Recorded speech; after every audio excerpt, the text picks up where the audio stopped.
Voici 3 choses qui peuvent tuer ton bench. Qui reste bien jusqu'à la fin parce que la troisième, elle va te surprendre. Première erreur, avoir une arche de dos qui est excessive. Je te montre. Donc, je vais être dans une position normale où est-ce qu'on va engager les pectoraux. Mon dos va légèrement se surélever en général. On va être capable de légèrement glisser la main sur le dos. Position excessive, on parle de quand tu es rendu cambré comme ça, en train de forcer sur une charge qui est trop élevée pour toi, puis que là, réellement, tu as des chances de te faire des blessures aux pectoraux, aux épaules ou à d'autres endroits du corps. Numéro 2, petit truc facile, ça va être quelle largeur que tu vas positionner tes mains sur la barre. Donc, chose simple, on va essayer d'aller chercher 90 degrés, puis on va aller chercher la barre à ce niveau-là. Un truc, dans le fond, tu peux garder tes pouces pour t'en servir comme gabarit sur où est-ce que tu dois arriver sur la barre. Je te montre. Si je vais mettre mon pouce sur le bord des pointillés, en général, peu importe la barre, j'arrive à environ 90 degrés. Donc, je sais que ma position est optimale. D'avoir une position optimale qui est similaire d'une fois à l'autre va t'aider à quantifier tes résultats. Parce que si tu changes de position à chaque fois et que tu mets pas tes mains au même endroit,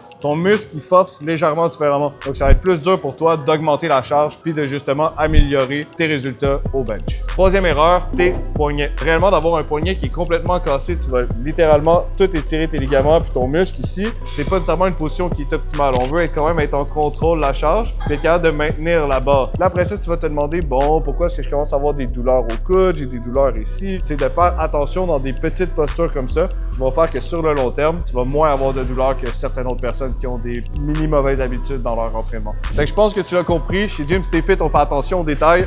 Pour nous, c'est important de faire un entraînement qui est sécuritaire et qui va être optimal pour toi, qui va t'aider à atteindre tes objectifs. Prends une seconde pour partager ça à ton ami qui fait mal son bench. Ça devrait pouvoir l'aider à améliorer ses performances. Puis je parle du gym, bien sûr.